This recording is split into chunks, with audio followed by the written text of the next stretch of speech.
November మాసంలో ముఖ్యమైనటువంటి పండుగల గురించి క్లుప్తంగా సవివరంగా సంపూర్ణంగా తెలుసుకుందాం.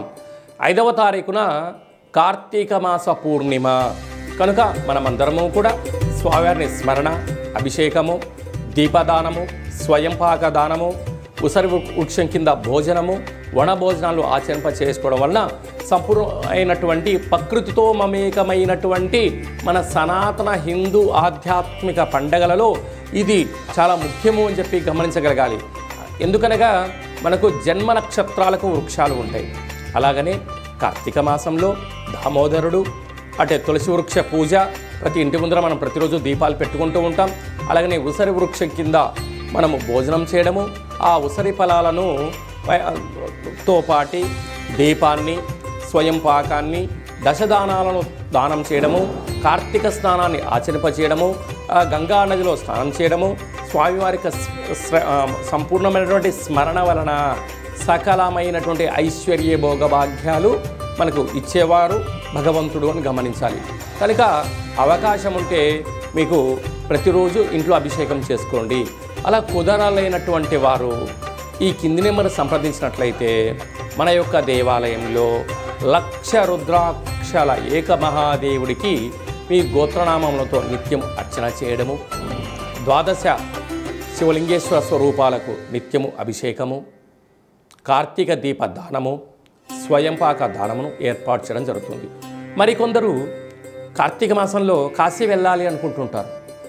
అలా వెళ్ళలేనటువంటి వారందరికీ కూడా కార్తీక మాసంలో కాశీ క్షేత్రంలో గంగా నది ఒడ్డున మహాదేవుడికి జలాభిషేకము, గంగాభిషేకం చేయించి 1,00,000 ఒత్తుల దీపాలను దానం చేయించడం జరుగుతుంటుంది. మరికొందరికి భూకైలాస క్షేత్రం అయినటువంటి క్షేత్రంలో మహాదేవుడికి స్మరణ, ధ్యానము, అభిషేకం చేసుకోవాలి అనుకుంటుంటారు. అదే గోకర్ణ క్షేత్రం అండి.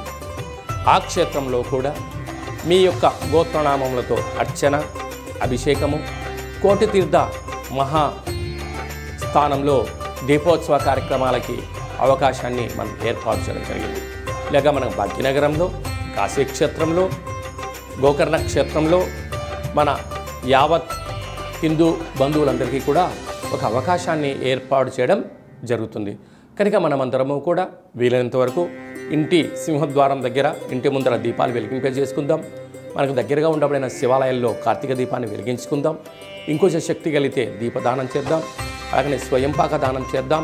అలాగనే దశదానాలు కూడా చేసుకుందాం. కార్తీక స్నానాన్ని ఆచరింపచేద్దాం. మహాదేవుడి యొక్క కృపకటాక్ష వీక్షణలు పొందుదాం. అలాగనే మనకు విశేషంగా 12వ తారీఖున కాశీ క్షేత్రంలో కాళభైరవ స్వామివారి యొక్క జయంతి మహోత్సవ కార్యక్రమాలు జరుగుతాయి. కాలాన్ని శాసింపజేసే శక్తి కాళభైరుడికి ఉంటుంది.